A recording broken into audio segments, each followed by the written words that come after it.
Buenas noches, bienvenidos todos a una nueva entrega de Toque Final. Esta es la mejor forma de concluir una semana, iniciar la nueva lo mejor edificado posible sobre los acontecimientos más importantes del país y del mundo.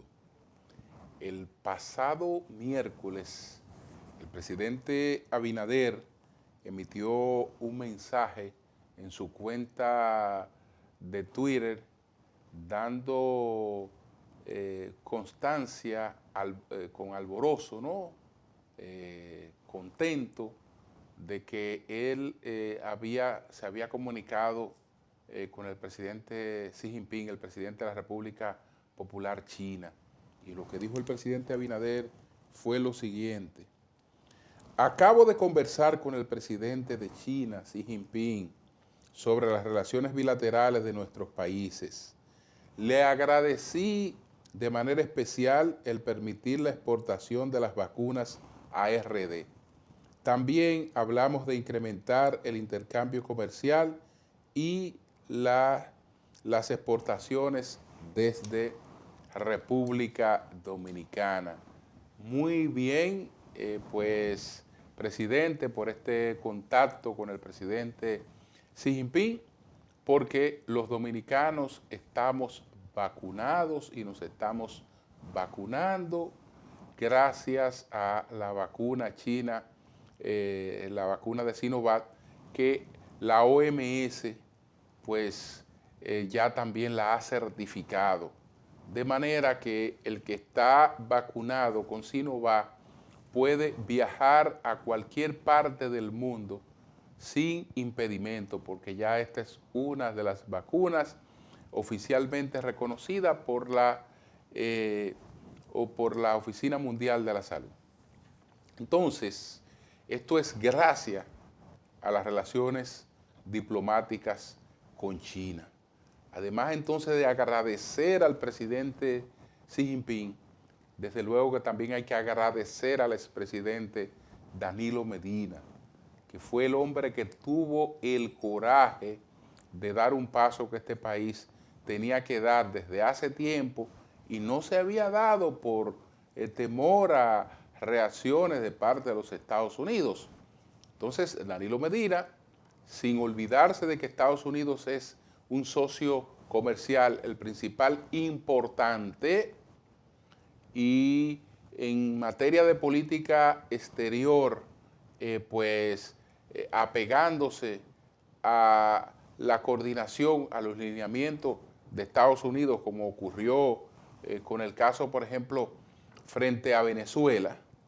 Independientemente de esto, entendió que a la República Dominicana le era favorable, le era conveniente, pues el restablecimiento de relaciones diplomáticas con China, y la restableció.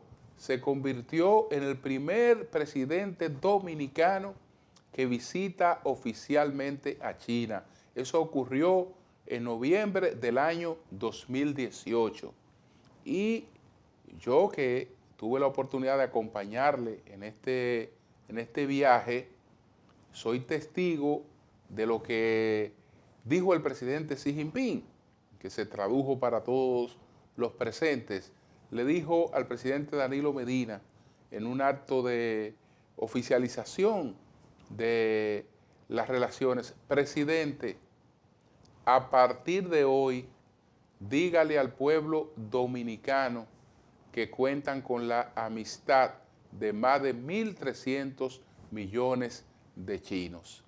Señores, y si los amigos se conocen en la cárcel y en el hospital, nosotros en el hospital, como hemos estado en esta pandemia, con mucha gente muriéndose y sin esperanza de que incluso comprando vacunas y pagando por adelantados vacunas no nos han llegado, porque Estados Unidos había acaparado todas las vacunas. En medio de esa circunstancia, ya nosotros hemos recibido millones de vacunas adquiridas a través de China, adquiridas a través de esa relación. ¿Cuál es la moraleja? Los países, independientemente de tener clara cuál es su línea de intereses, porque nadie puede perderse de lo que representa Estados Unidos para nosotros, eso siempre hay que tenerlo claro, pero así como Estados Unidos estableció sus relaciones con China y cultivó con varios presidentes sus relaciones con China, estas relaciones no solo vienen desde el viaje secreto de Kissinger en la época de Nixon a China, sino que después se oficializaron con el presidente Jimmy Carter, que fue el que oficializó las relaciones diplomáticas entre Estados Unidos y China. Y entonces el presidente Bush, que había sido enviado de China en Estados Unidos, porque todavía no había embajador, y siendo él vicepresidente también era la figura que más contacto tenía con China. Cuando llega a la presidencia de Estados Unidos, como 40º presidente, le da continuidad y seguimiento a esas relaciones con China. Así como ellos lo han hecho, nosotros también teníamos derecho a hacerlo, independientemente de algunas consecuencias políticas que tuvo que pagar Danilo Medina. Pero el político y el estadista está para hacer lo que más convenga a su pueblo y a los intereses de su pueblo. Y eso convenía a los intereses del pueblo dominicano y no le hace ningún daño a nuestros amigos estadounidenses el hecho de que República Dominicana pues también tenga relaciones diplomáticas y comerciales con China. Entonces, esto es un reconocimiento a la solidaridad de Xi Jinping, pero es un reconocimiento también al rol de Danilo Medina y a la valiente decisión de establecer relaciones diplomáticas y comerciales con China. Por eso nos hemos beneficiado a la hora que más lo hemos necesitado. Hacemos una pausa y después entonces vamos a ver cuáles fueron los 10 temas más importantes de esta semana. Adelante.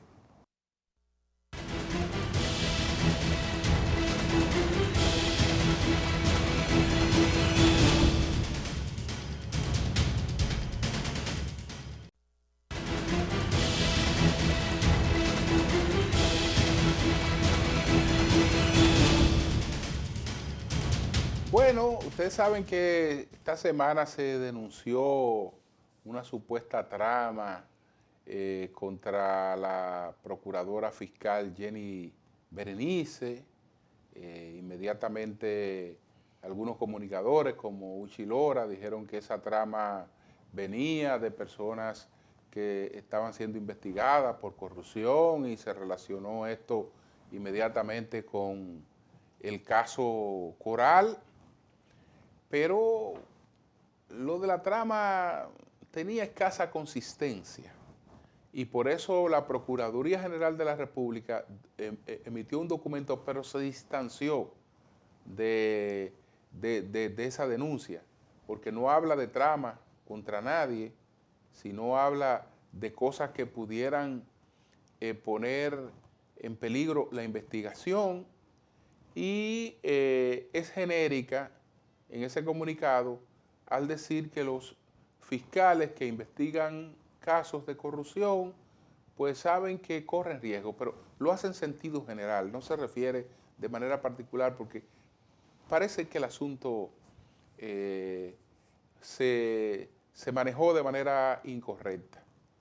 Se filtró una cuestión sensacionalista, después de lo que se trata es de la investigación por otro organismo de seguridad, de un coronel que trabaja con la magistrada Jenny Berenice. Él se escuda en ella para tratar de evitar que se le investigue. No sé por qué se le está investigando, pero se escuda en ella y se forma todo este escándalo innecesario. Pero como eso se apagó rápidamente, porque eso carecía de sentido. Bueno, Al último que se lo estaban atribuyendo era a Hipólito Mejía, porque están vinculando a Pepe Goico, y Pepe Goico es un hombre incondicional de Hipólito Mejía, no hace nada a espalda de Hipólito Mejía. No han encontrado a quien atribuirle eso, eso es absurdo. Eso es absurdo. Entonces, bueno, inmediatamente se enciende otro tema.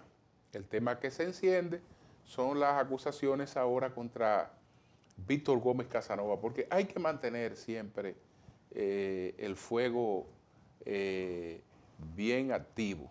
Hay que mantener el fuego bien activo. De lo que se trata no es de la campaña de persecución contra un partido político, sino de gente que entiende que hay que desacreditar a la política. La agenda va más lejos de desacreditar al PLD, es desacreditar a la política. Tal vez para que en algún momento nos veamos haciendo lo que están haciendo cualquier otro país, que cualquier loco viejo populista tiene la oportunidad de llegar a la presidencia sin venir de una estructura de un partido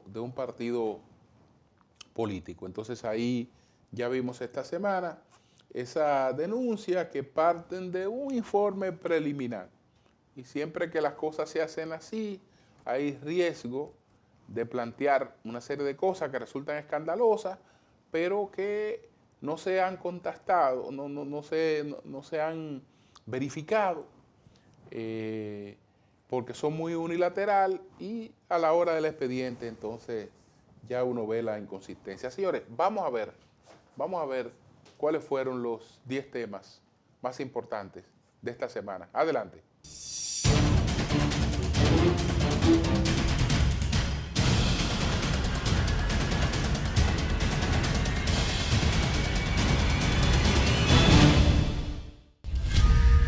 Desde el pasado miércoles 2 de junio y hasta el día 9 del mismo mes, estará vigente en el país un nuevo horario del toque de queda, según dispuso el Poder Ejecutivo. La medida está contenida en el decreto 349-21, el cual establece las restricciones de movilidad según el nivel de contagio y la tasa de positividad de COVID-19 en las demarcaciones. En 24 provincias y el Distrito Nacional, el horario del toque de queda será de lunes a viernes desde las 6 de la tarde a 5 de la mañana y los fines de semana desde las 3 de la tarde hasta las 5 de la mañana. Las provincias en las cuales regirá esta medida son Azua, Bauruco, Barahona, Dajabón, Elías Piña, El Ceibo, Atomayor, Hermanas Mirabal, Independencia, La Romana, María Trinidad Sánchez, Monseñor Noel y Montecristi. De igual forma, en Monteplata, Pedernales, Peravia, San Cristóbal, San José de Ocoa, Sánchez Ramírez, Santiago Rodríguez, Santo Domingo y Valverde. En todas las provincias mencionadas habrá libre circulación de 3 horas adicionales todos los días para que las personas lleguen a sus hogares, mientras el gobierno dominicano refuerza las medidas para combatir el COVID-19. 17 centros del Gran Santo Domingo registran una ocupación hospitalaria en cuidados intensivos por encima del 80%. El estrés hospitalario que ha obligado al gobierno a retomar restricciones se concentra en esta zona y en otras como Baní y San Cristóbal. El Ministerio de Salud Pública informó que 1.195 de las 2.671 camas COVID-19 a nivel nacional están ocupadas, es decir, el 45%, y 410 de las 602 camas en cuidados intensivos, lo que ubica la ocupación UCI en un 68%. El uso de los ventiladores se sitúa en 58%. En tanto, la positividad del coronavirus en el país durante el mes de mayo reflejó un aumento en comparación con los meses de febrero, marzo y abril. Durante los meses de febrero, marzo y abril, la positividad por el virus se situaba en 16.23%, 13.6% y 14.44% respectivamente. En mayo, ese porcentaje ascendió a 18.04%.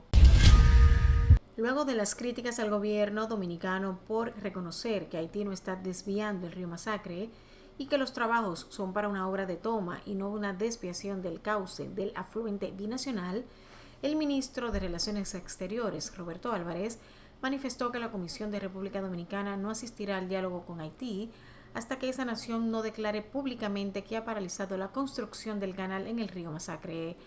Álvarez recordó que en la asamblea de la semana pasada le pidió al vecino país la paralización del canal, lo que no hicieron. El canciller también dijo que llamó a su homólogo en Haití, a quien le reiteró la petición de que detengan la obra si todavía estaban trabajando en el canal y que hicieran una declaración pública de que efectivamente habían parado la construcción del canal. Al no ver respuesta de Haití, el gobierno dominicano tomó esa decisión de no asistir a los encuentros, según expresó Álvarez en el Palacio Nacional, luego de salir de una reunión con el presidente y varios funcionarios. El presidente de la República, Luis Abinader, acusó a la dictadura de Rafael Leónidas Trujillo Molina de cederle miles de kilómetros de territorio al vecino Haití en unas negociaciones para evitar se le diera acogida a disidentes políticos locales. Dijo que el dictador Trujillo se aprovechó de la bondad del pueblo dominicano, apropiándose del Estado.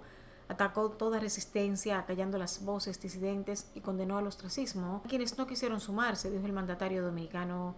Además, le señaló de haberse apropiado de lo que no era suyo, de vulnerar los derechos de todos y cedió lo que era nuestro. De igual forma, calificó los techos, años de puertas y como cocina. nuestra historia Y más también criminal, el lugar donde el miedo permeó a la sociedad y el culto al líder se impuso a sangre y fuego. Asimismo, el presidente insistió en su firme convicción de trabajar por desterrar la corrupción, la violencia y la impunidad que sigue sufriendo el pueblo dominicano, las cuales, dijo, fueron heredados de la dictadura de Rafael Leónidas Trujillo. El mandatario se expresó en esos términos en la ceremonia de conmemoración del 60 aniversario del ajusticiamiento del tirano, quien cayó abatido la noche del 30 de mayo de 1961, poniendo fin a 31 años de dictadura.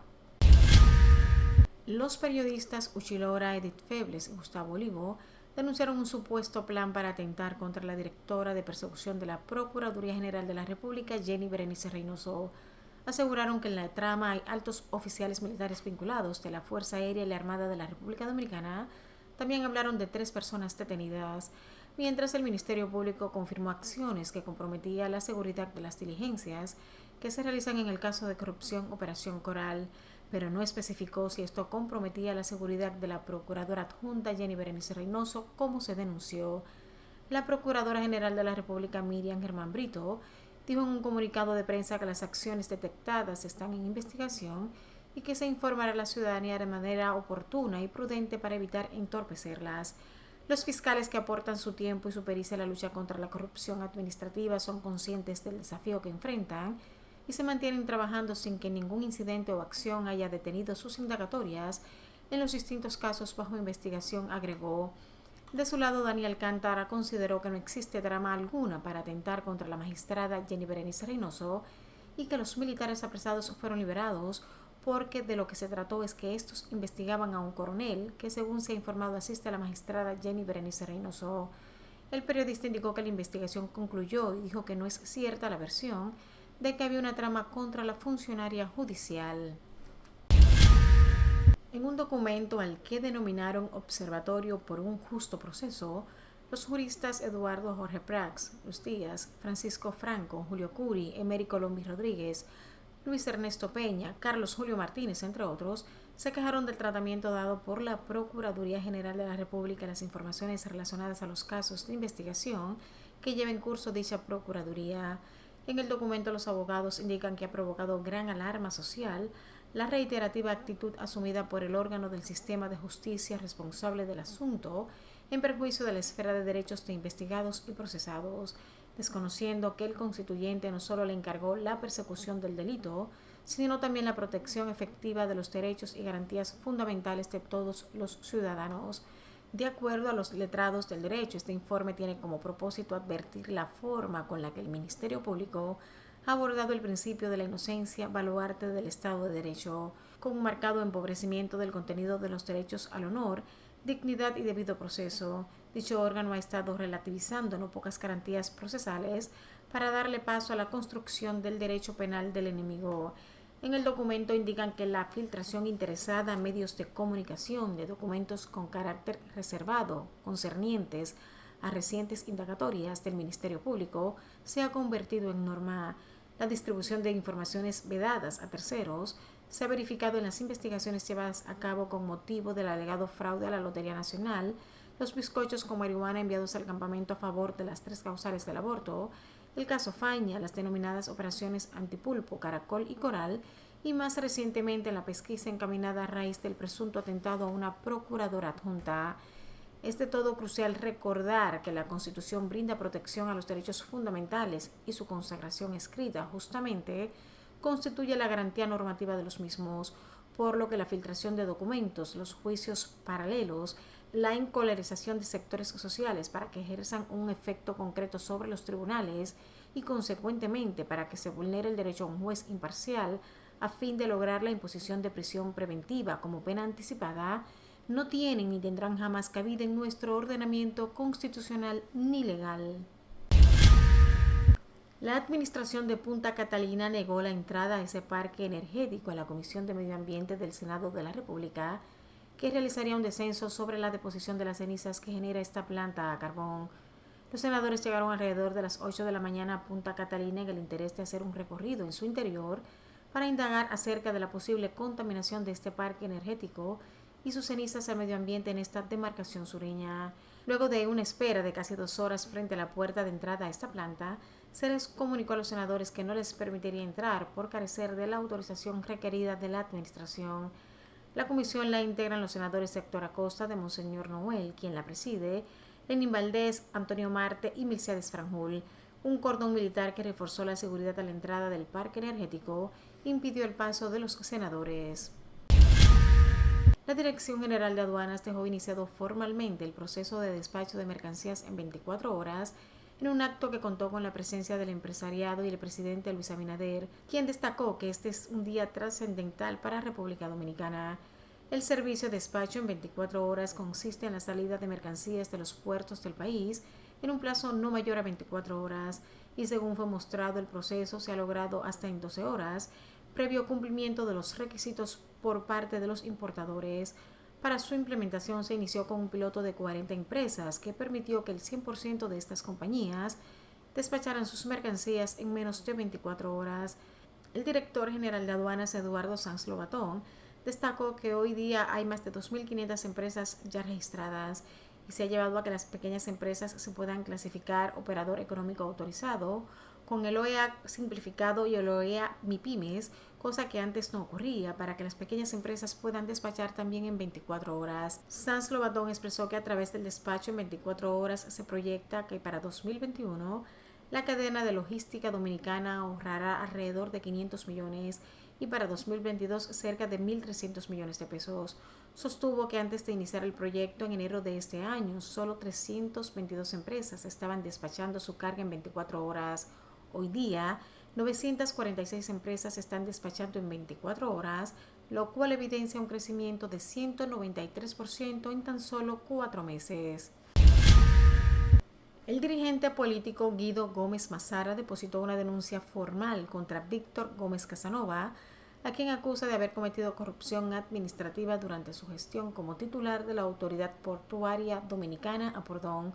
Gómez Mazara solicitó a la Procuraduría Especializada de Persecución de la Corrupción Administrativa, PETCA, investigar los supuestos actos de corrupción cometidos entre el periodo de septiembre de 2016 hasta agosto del 2020. Mazara aseguró que hay un informe de la Contraloría General de la República que da cuenta de las irregularidades y que el monto defraudado al Estado excede los 300 millones de pesos. Según la denuncia, el supuesto esquema mafioso funcionaba de la siguiente manera.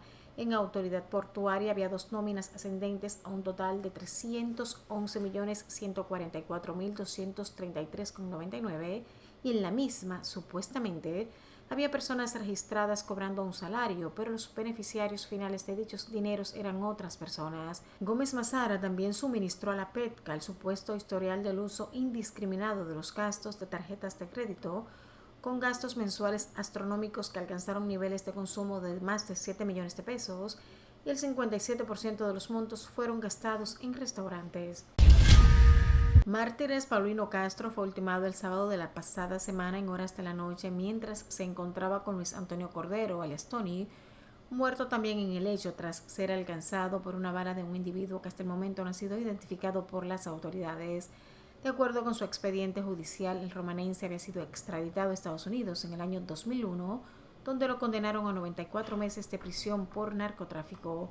Paulino Castro fue hallado culpable de tener nexos con el tráfico de estupefacientes a Puerto Rico, usando a la República Dominicana como puente, según determinó el tribunal donde fue juzgado. Cuando él mismo fue deportado al finalizar su condena a mediados del 2009, inició un proceso para recuperar sus inmuebles que habían sido retenidos por la Dirección Nacional de Control de Drogas desde el momento de su apresamiento y posterior extraditación. 9 años después, el entonces juez de la segunda sala de la Cámara Civil y Comercial del Juzgado de Primera Instancia del Distrito Nacional, Pedro Reinaldo Vázquez Lora, dispuso devolver más de 500 millones en bienes muebles e inmuebles a mártires Paulino Castro, a quien le fueron incautados a raíz de un proceso que culminó con su extradición hacia los Estados Unidos. Paulino Castro obtuvo la devolución de 58 títulos de propiedades, como villas, residencias, solares, apartamentos, fincas y locales comerciales, así como 25 vehículos de motor. Finalmente, los precios de las cervezas Presidente en sus versiones regular y light de 12 onzas, 22 onzas y litro y la Presidente Black aumentaron debido a que la inflación ha crecido cerca del 9% en el país. Los precios de las cervezas Presidente producidas por la empresa Cervecería Nacional Dominicana subieron unos 10 pesos según una carta que circuló la compañía entre sus clientes. En la carta a sus clientes, la empresa indica que los incrementos inician a partir del 1 de junio de este año en sus diferentes marcas, aunque indica que la casa cervecera garantizó un descuento a los distribuidores y compradores que tendrá vigencia desde el 1 de junio hasta el 12 del mismo mes, equivalente al precio anterior como forma de apoyar a sus clientes en la transición. En otro orden, el sector construcción es uno de los componentes más influyentes en la generación de empleos y del crecimiento de la economía del país, pero se ha visto impactado negativamente por la parálisis de la inversión pública en los primeros meses de este año. En la actualidad, el incremento de los materiales de construcción anda por el 35%. Productos como el cemento, bloque y acero, que es imprescindible para el tema de diseño estructural, además de los materiales eléctricos, todos se han disparado de precios. Una funda de cemento ha pasado de 325 a 400 y 420 pesos, el bloque de 25 a 40 pesos, y en el caso del acero, un quintal de varillas ha subido hasta 1.500 pesos.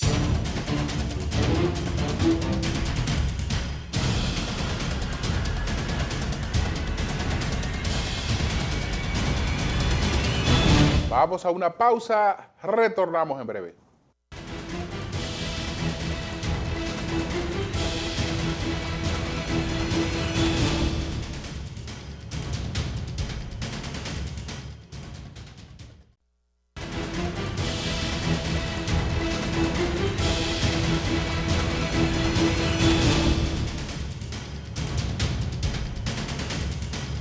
Señores, antes de presentar las 3 preguntas que se las formulamos al ingeniero Bernardo Castellano, uno de los principales expertos que hay en la República Dominicana sobre el sector eléctrico, un experto internacional, Bernardo Castellano, pues antes de eso, yo quiero colocar un fragmento de una conversación que sostuvimos en otro de nuestros programas, en el programa Encuentro Informal, con la presidenta de la Sociedad Dominicana de Neumología y Cirugía de Toras, porque estamos cundidos, como dice la gente, de COVID. El COVID, pues, está en una etapa que ni siquiera en la etapa más dura anteriores. Entonces, Evangelina Soler, hablamos sobre algunas de las cosas que realmente son factores que nos están creando esta situación. Vamos a poner un fragmento de la conversación con ella. Adelante. De pandemia, lo recomendable es que cuando usted tiene síntomas respiratorios o síntomas sencillamente que son extraños a su cuerpo, porque el COVID se manifiesta de diversas formas, inclusive con lesiones de la piel, o lesiones neurológicas o otros síntomas que no son propiamente los habituales, como la tos, el malestar general, el dolor de garganta, el cuerpo cortado.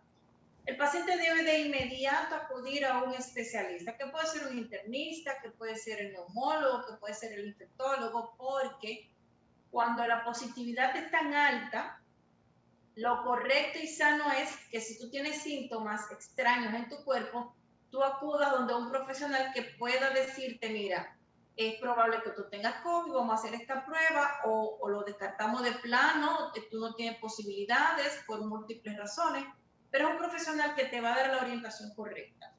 Y una vez que está identificado que ya tienes el virus, lo más pertinente es ya acudir a un especialista de lo que estamos trabajando con COVID.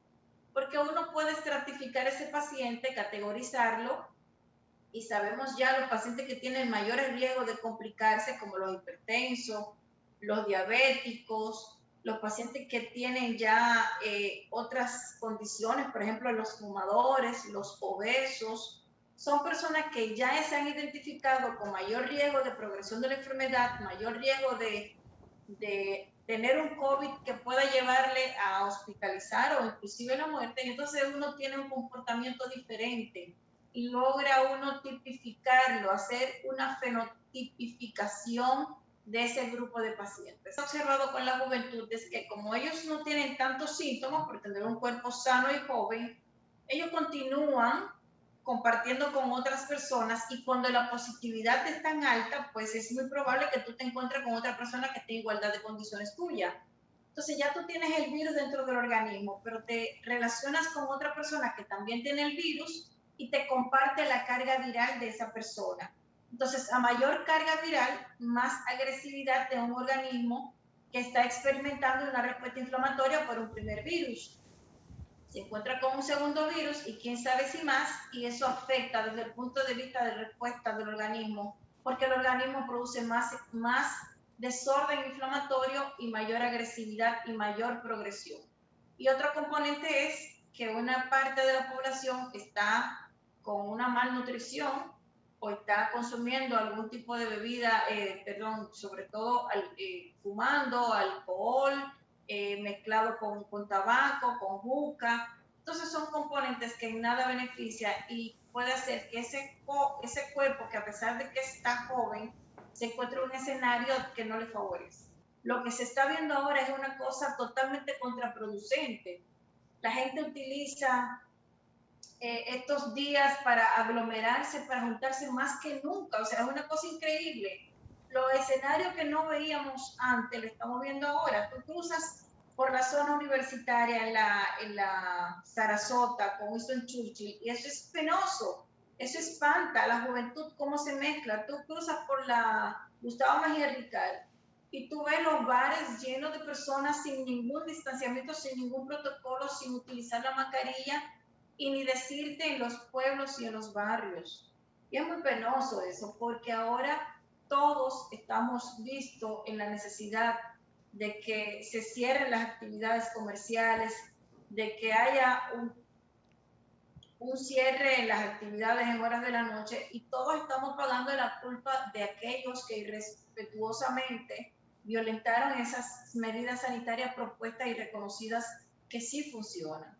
Y yo pertenezco a una coalición que tiene que ver con varias especialidades, porque estamos tratando de que se haga conciencia de que el tabaco afecta los pulmones, de que afecta los ovarios, que afecta la mama, que afecta la piel, que afecta el esófago.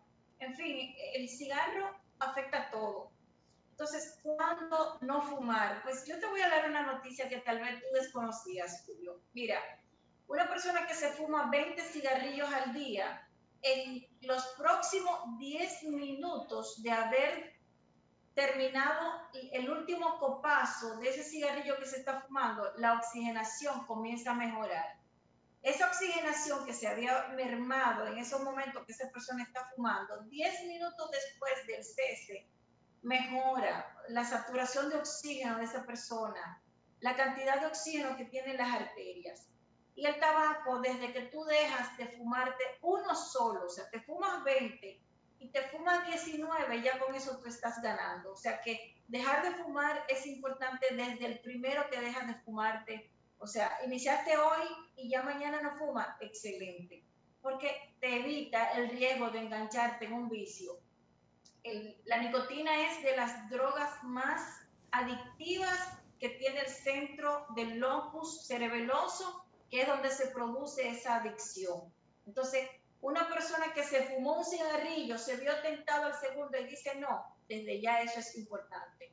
Entonces nosotros los neumólogos siempre vamos a estar prestos a decir, no te fumes ni uno. Ese purito que tú te fumas ocasionalmente cuando utilizas una copa, que lo haces una vez al mes, no lo hagas. El pulmón no está diseñado para que entre otra cosa que no sea aire. Y cuando una persona usa juca, está entrando agua caliente con vapor. Y quién sabe otras sustancias más que le aplican a esa juca. Entonces, cuando esa juca, cuando ese aire caliente llega al pulmón, al alvéolo, produce un proceso inflamatorio dentro que acaba con las células de defensa. Y el pulmón es un órgano que tiene sus propios guardias. Tiene los macrófagos alveolares que son capaces de defender a nuestro pulmón, pero el paciente, la persona que usa juca, va matando, es como que tú coges un herbicida y va fumigando todas esas células del organismo, y cuando se encuentra entonces con un virus, con una bacteria, no tiene las competencias necesarias para contrarrestarlo, porque ya están acabadas esas reservas celulares. Bien, vamos a una pausa y al regreso, entonces, las 3 preguntas.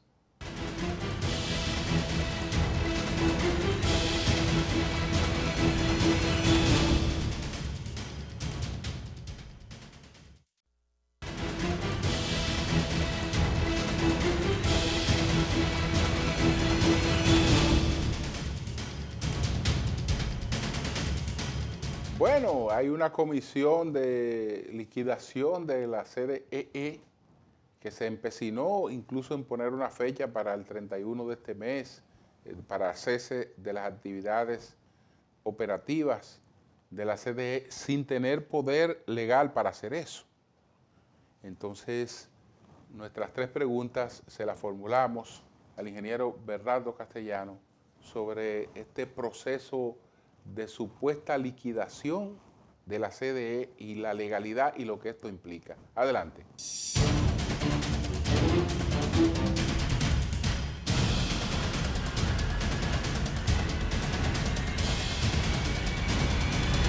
¿Puede resumirnos por qué considera usted ilegal e improcedente la cesación de las actividades operativas de la CDEE, supuestas a cumplirse a partir del 31 de este mes?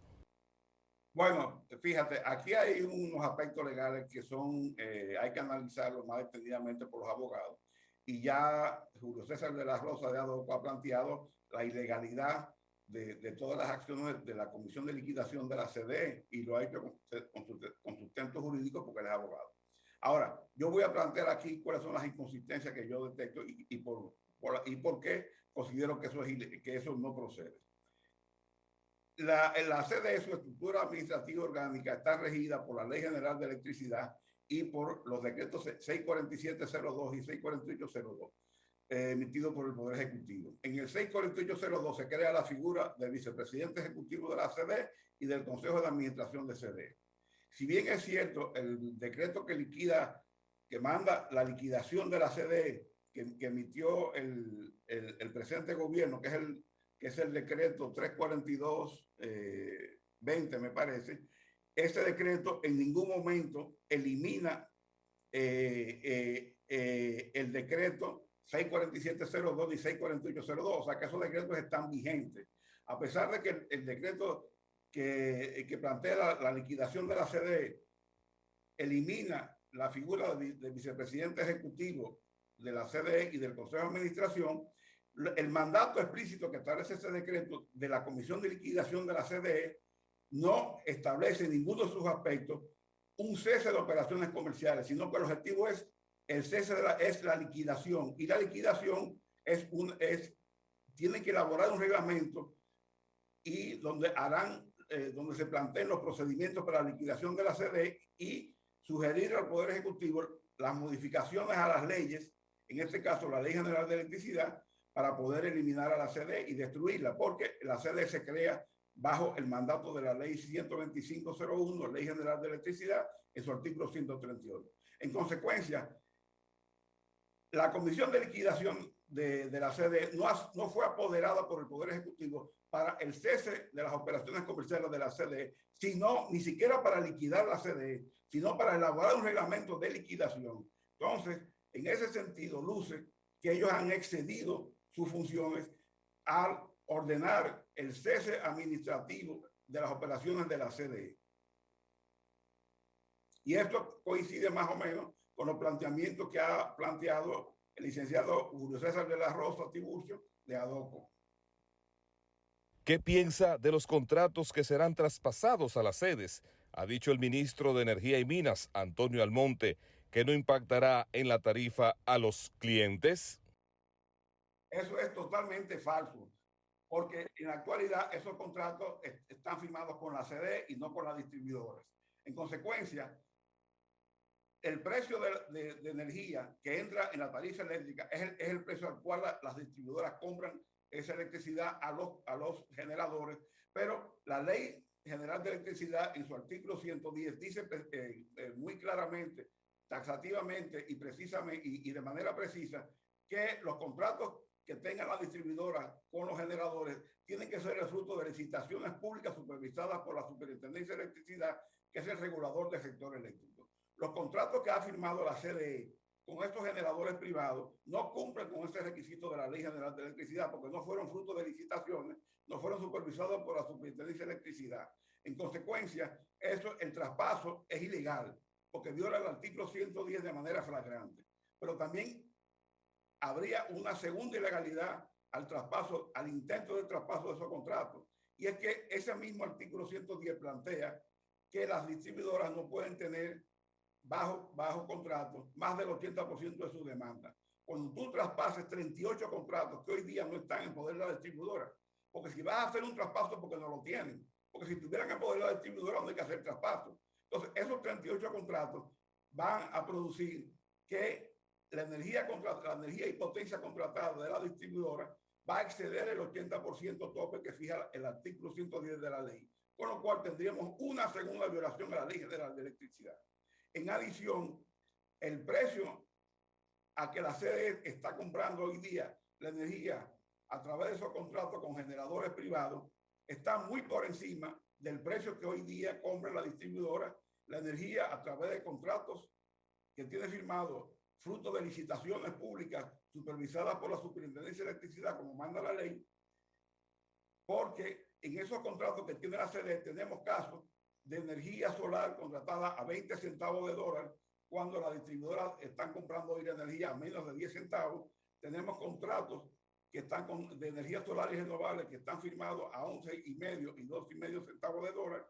Y el propio ministro de Energía y Minas declaró recientemente que muchos de esos contratos tienen precios muy elevados. O sea, que él mismo está reconociendo que los precios están elevados. En consecuencia, cuando eso sea traspasado a la distribuidora, va a impactar la tarifa eléctrica porque, como repito, lo que las distribuidoras son la caja registradora del sector eléctrico y es el precio de los contratos, el precio de la energía a que la distribuidora compra lo que va a tarifa, no el precio de energía que un agente como CD compra la energía a cualquier generador. Consecuencia, es falso de toda falsedad la afirmación del ministro que no van a impactar. Sí van a impactar negativamente a la distribuidora en términos de que el costo de abastecimiento, el costo de los contratos de energía va a subir de manera significativa y ese costo va a tener que ser traspasado a tarifa. Y si la superintendencia no autoriza un aumento de tarifa, entonces va a ser más subsidio para el Estado. Y eso va a deteriorar la situación financiera de la distribuidora. Además de que el traspaso es totalmente ilegal y no puede ser realizado, y la Superintendencia de Electricidad tiene que jugar su rol porque tanto la Superintendencia como el Ministerio de Energía y Minas están para cumplir y velar porque las leyes se cumplan. Y ellos no pueden ser los promotores y auspiciadores ni cómplices de violaciones explícitas y precisas a la Ley General de Electricidad. ¿Percibe algún avance en la disminución de las pérdidas técnicas y administrativas de las sedes? ¿Apuntan las transformaciones anunciadas a resolver ese barril sin fondo? Bueno, el avance es negativo, o sea, todo está peor que como lo recibieron, porque las distribuidoras han aumentado sus pérdidas de manera significativa y solamente para un dato, en marzo del 2020 las pérdidas eran un 30%, las pérdidas totales, y en marzo del 2021 están un 38%, un avance de un 25%. tú tienes que el gasto en nómina ha aumentado un 10%. Y desde julio del 2020 a marzo del 2021, las pérdidas en la distribuidora han aumentado en promedio un 10%. O sea, y los gastos corrientes como porcentaje de los ingresos están en un 25%, cuando el PRM planteó que deben ser un 10%. O sea, todo está peor. Y las medidas anunciadas, yo no sé cuáles son las medidas anunciadas, porque en 9 meses este gobierno en el sector eléctrico no exhibe ninguna medida. No ha hecho absolutamente nada, ni siquiera han comprado contadores para la distribuidora, y por eso es que tú ves que en gran medida las pérdidas han aumentado, porque las inversiones en pérdidas, en los programas y proyectos de reducción de pérdidas se han caído dramáticamente en alrededor del 74%, mientras en el trimestre del 2020, el primer trimestre, se invirtieron unos 63 millones de dólares en programas y proyectos de reducción de pérdidas. El primer trimestre de este año se han invertido 16 millones de dólares. Entonces tú no puedes reducir pérdidas, tú no puedes tener avances en el sector eléctrico si tú no inviertes en reducción de pérdidas. Entonces eso equivale a pagar el fuego con gasolina. Entonces, no hacer inversión en proyectos y programas de reducción de pérdidas por parte del gobierno, que es una responsabilidad del gobierno porque es el dueño de la distribuidora, equivale a echar gasolina para pagar un fuego. Entonces la situación se seguirá agravando como se ha agravado en este primer trimestre. Y de hecho no hay ninguna medida anunciada, porque todas las promesas de campaña, nada de eso se ha ejecutado. Prometieron que iban a respetar la ley, la están violando. Prometieron que el ministro de Energía y Minas, cuando era oposición, catalogó esos contratos que firmó la CDE, muchos de ellos, como ilegales y que debían ser eliminados inmediatamente como condición para que el PRM firmara el pacto eléctrico en 2019. Entonces sucede que no los anula desde la posición que los puede anular, y por el contrario ahora lo justifica y quiere hacer un traspaso ilegal al cuadrado porque viola 2 veces la Ley General de Electricidad. Dijeron que no se podía hablar de aumento de tarifa eléctrica mientras los gastos de la distribuidora no fueran por lo menos el 10% de los ingresos. El gasto está en un 25% de los ingresos, y ya han planteado tanto el ministro de Energía y Minas como el vicepresidente ejecutivo del Consejo Unificado de la Distribuidora que están estudiando la posibilidad de aumentar la tarifa eléctrica. En consecuencia, todas las medidas que han sido, yo no sé si enunciadas porque no se conoce ninguna medida, pero más que los anuncios, la realidad de los hechos es que estamos caminando como el cangrejo. Estamos de mal en peor y no se vislumbra en el corto plazo ninguna mejoría en los índices y en las finanzas de la distribuidora, que equivale a los índices y finanzas del sector eléctrico.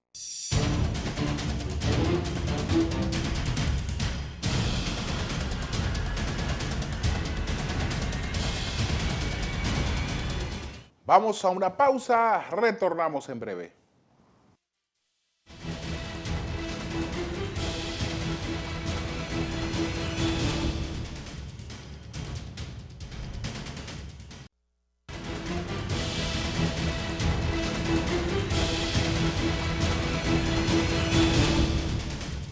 Después de la andanada de críticas que recibió el canciller don Roberto Álvarez por una posición que parecía solidaria con los haitianos que de manera unilateral están construyendo un canal que se alimenta del cauce del Masacre, después de eso, por todas las reacciones negativas, la República Dominicana tuvo que variar la posición.